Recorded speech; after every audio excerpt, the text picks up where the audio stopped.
नमस्कार, आप देख रहे हैं एसबीडी न्यूज। आज हम लेकर हाजिर हो चुके हैं उत्तर प्रदेश की सभी 403 सीटों का महासर्वे सटीक ओपिनियन पोल। क्या योगी आदित्यनाथ फिर बन पाएंगे यूपी के सीएम या फिर इस बार अखिलेश का रहेगा दबदबा? क्या कहती है जनता? लोकसभा चुनाव के बाद क्या यूपी में बदल गया है समीकरण? तो चलिए बिना समय गवाए सीतापुर की 9 सीटों में 5 पर भाजपा, 3 पर सपा, 1 पर कांग्रेस जीत दर्ज कर सकती है। मायावती के लिए भी बड़ा चैलेंज। इसी बीच आप सभी के लिए 50,000 की पहली इनामी प्रतियोगिता, जिसमें आपको भारत के पहले प्रधानमंत्री कौन थे, सही जवाब दो और जीतो पूरे 50,000 रुपए और एलईडी टीवी। 20,000 लाइक होने पर 5 लकी विजेताओं को इनाम दिया जाएगा। तो सभी ज्यादा से ज्यादा लाइक और कमेंट करें।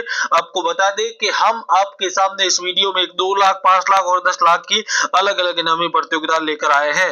रामपुर के 5 सीटों में 2 सीटों पर भाजपा और 3 सीटों पर सपा। तो वहीं झांसी की 4 सीटों की बात की जाए तो 3 सीटों पर भारतीय जनता पार्टी, तो 1 सीट पर समाजवादी पार्टी जीत दर्ज कर सकती है।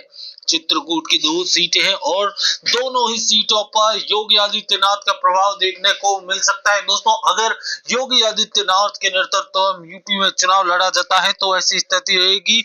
मथुरा की 5 सीटें, सभी पांचों ही सीटों पर योगी आदित्यनाथ का प्रभाव देखने को मिल रहा है। योगी आदित्यनाथ का दबदबा देखने को मिल रहा है। फरुखाबाद की 4 सीटों में 3 पर भाजपा, 1 पर कांग्रेस। तो वहीं सोनभद्र की 4 सीटों में 3 सीटों पर भारतीय जनता पार्टी और 1 सीट समाजवादी पार्टी के खाते में जाती हुई नजर आ रही है ताजा सर्वे के अनुसार।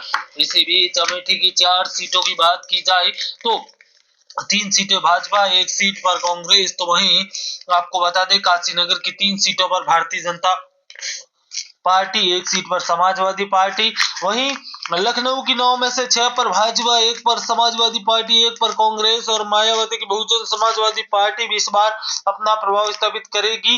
भारत के पहले राष्ट्रपति कौन थे? जी हाँ दोस्तों, सही जवाब दो और जीतो पूरे 2 लाख रुपए। जब इस वीडियो पर 99,000 लाइक पूरे हो जाएंगे तब विजेता का ऐलान किया जाएगा। और भी नवी प्रतियोगिता इस वीडियो में जारी रहेगी, तो आप जुड़े रहे और कमेंट करें कि यूपी में किसकी सरकार बन रही है। कानपुर की 7 सीटों पर भाजपा, 2 पर सपा, 1 पर कांग्रेस जीत दर्ज कर सकती है। तो वहीं आपको बता दें कि कानपुर दक्षिण की 3 सीटों पर भाजपा और 1 सीट पर समाजवादी पार्टी का प्रभाव हमें देखने को मिल सकता है। आपको बता दें कि प्रतापगढ़ की 7 सीटों में 3 सीटों पर भाजपा, 2 सीटों पर सपा और 2 ही सीटों पर कांग्रेस पार्टी का कब्जा देखने को मिल सकता है। चुनावी और राजनीतिक दृष्टिकोण से स्वास्थ्य की 2 सीटें हैं, 1 पर भाजपा और 1 पर सपा का कब्जा होता हुआ नजर आ सकता है। वर्तमान में चुनावी और राजनीतिक दृष्टिकोण इन क्षेत्रों में काफी बदल चुके हैं। इसी बीच देवरिया की 7 सीटों में 4 सीटों पर भारतीय जनता पार्टी और 3 सीटों पर समाजवादी पार्टी और 1 सीट पर बहुजन समाजवादी पार्टी का कब्जा होता हुआ नजर आ रहा है। प्रयागराज के बाद वाराणसी की सभी 8 सीटों पर प्रधानमंत्री नरेंद्र मोदी के गढ़ में सभी 8 सीटों पर भारतीय जनता पार्टी का कब्जा होता हुआ नजर आ रहा है। तो वहीं दोस्तों गौतम बुद्ध नगर की बात करें तो 3 में 2 पर भाजपा और 1 सीट पर समाजवादी पार्टी का कब्जा होता हुआ नजर आ रहा है। मैनपुरी की 4 सीटों में 2 सीटों पर भाजपा और 2 सीटों पर समाजवादी पार्टी जीत दर्ज करती हुई नजर आ सकती है। वहीं दोस्तों आप सभी के लिए एक और इनामी प्रतियोगिता, भारत की पहली महिला राष्ट्रपति कौन थी? सही जवाब दो और जीतो पूरे 2 लाख रुपए और एक टीवी का शानदार इनाम। वीडियो पर 99,000 लाइक पूरे होने पर विजेता का ऐलान होगा। मिर्जापुर की 5 सीटों में 2 पर भाजपा, 2 पर सपा और 1 पर कांग्रेस जीत दर्ज कर सकती है। 2027 तक समाजवादी पार्टी अपना प्रभाव कैसा रखेगी? अलीगढ़ की 7 सीटों में 4 सीटों पर भाजपा, 1 सीट पर सपा का कब्जा होता हुआ नजर आ रहा है।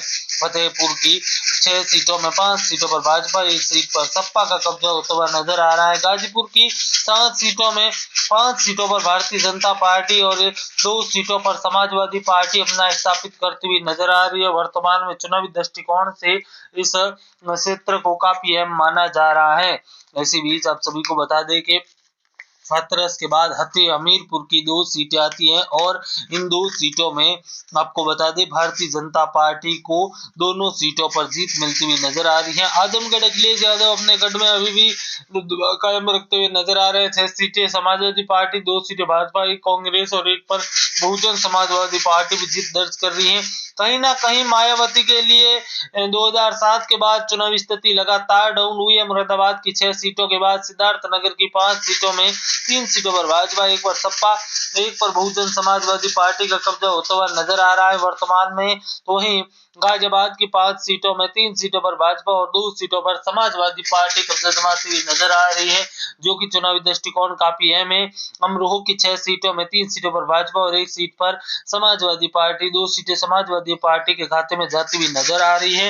इसी बीच आगरा की 9 विधानसभा सीटों की बात की जाए तो आगरा की 9 विधानसभा सीटों में यहाँ पर 7 सीटों पर भाजपा जीत दर्ज कर रही है तो 2 सीटें सपा भी जीत दर्ज करती हुई नजर आ रही हैं। चुनावी दृष्टिकोण यहाँ पर काफी अहम है। तो वहीं आपको बता दें कि आगरा में इस बार रोचक और कड़ा मुकाबला देखने को मिल रहा है। बदायूं की 6 सीटों में 4 सीटों पर भाजपा, 1 पर सपा और 1 पर बहुजन समाजवादी पार्टी का कब्जा होता हुआ नजर आ रहा है। फिरोजापुर की बात करें तो फिरोजपुर की 5 सीटों में 3 सीटों पर भाजपा, 1 पर सपा और 1 सीट पर बहुजन समाजवादी पार्टी अपना प्रभाव स्थापित कर रही है, जो कि अहम और महत्वपूर्ण माना जा रहा है। शामली की 3 सीटों में 1 पर भाजपा, 1 पर सपा और 1 पर बहुजन समाजवादी पार्टी का प्रभाव भी देखने को मिल रहा है।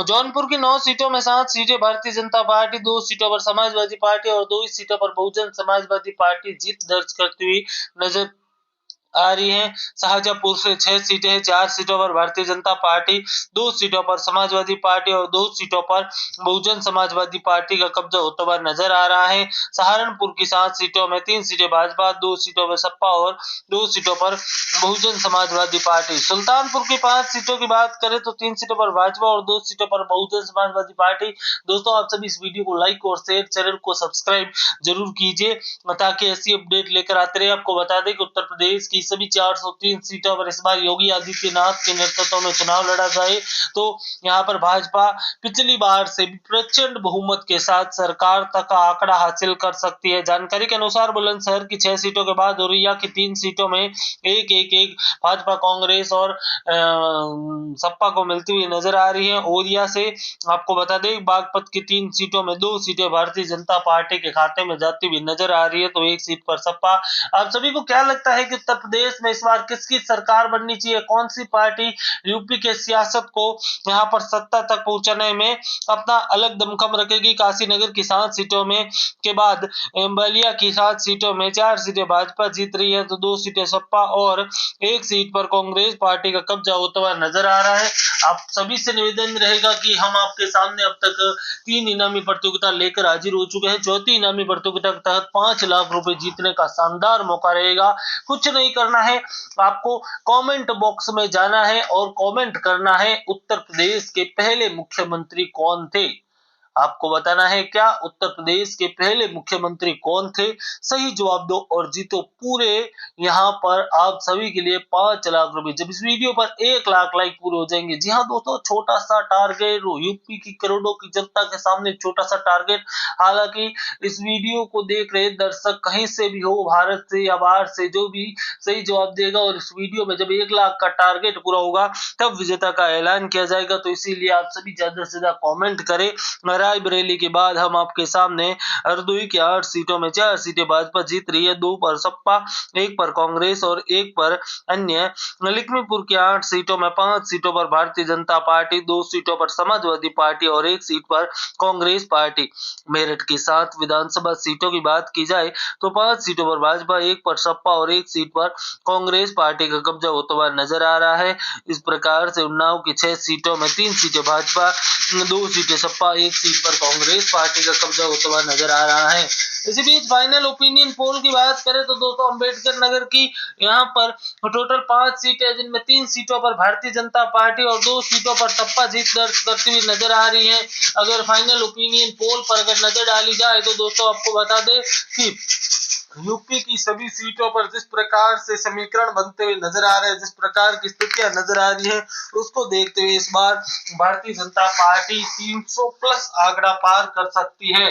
जी हाँ दोस्तों, आपको बता दें कि यहाँ पर वर्तमान में जो स्थिति है उसके अनुसार काफी रोचक और कड़ा मुकाबला है वो देखने को मिल रहा है। ऐसे में जुड़े रहे हमारे साथ, लगातार चुनावी और राजनीतिक दृष्टिकोण के साथ अहम और महत्वपूर्ण जानकारी लगातार लेकर आते रहेंगे उत्तर प्रदेश की चुनावी और राजनीतिक समीकरण के साथ सियासत से जुड़ी बड़ी खबरों के लिए। धन्यवाद। जय हिंद, वंदे मातरम, भगवान करे आप सभी का दिन शुभ हो।